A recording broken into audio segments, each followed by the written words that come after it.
ইলিশের চাল, কাকলি ভট্টাচার্য।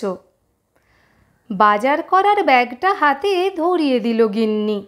বলল, ইলিশ চাইছে খেতে তোমার মেয়ে তিন্নি।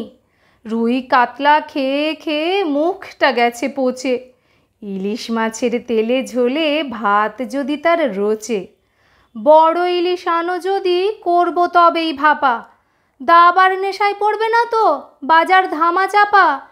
আমি বলি, না গো গিন্নি, আসছি তাড়াতাড়ি। আগে ভাগেই চাপাও দেখি তোমার ভাতের হাঁড়ি। ছুটির দিনে মোড়ের মাথায় যেই রেখেছি পা, সত্য বলল, আরে বন্ধু একটু খেলে যা। দাবার ঘোড়া ছুটছে জোরে, মন্ত্রী রাজা বোরে। বাজার করার কথা গেছে মাথার থেকে সরে। কিস্তিমাত করার পরই সম্বিত ফিরে পাই।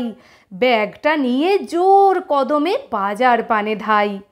গিয়ে দেখি লোকজন নেই, বাজার গেছে উঠে। বিড়াল কুকুর নাড়ি ভুঁড়ি খাচ্ছে খুঁটে খুঁটে। ঘড়ি দেখে আঁতকে উঠি, 1টা বেজে 9। গিন্নি রণচণ্ডী হবে ভেবেই পেলাম ভয়।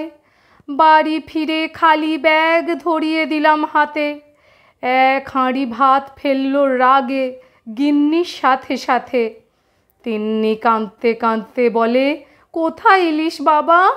মনে মনে বলি, ইলিশ খেয়েছে ওই দাবা। প্রমিস করি করব না আর দাবায় কিস্তিমাত। আমার সাথে তিন্নিটারও জুটবে না যে ভাত। পরের দিনই ইলিশ এনে ভাঙাই সবার মান। রান্নাঘরের থেকে দেখি আসছে দারুণ ঘ্রাণ। কচুর শাক রাঁধছে গিন্নি মাছের মাথা দিয়ে।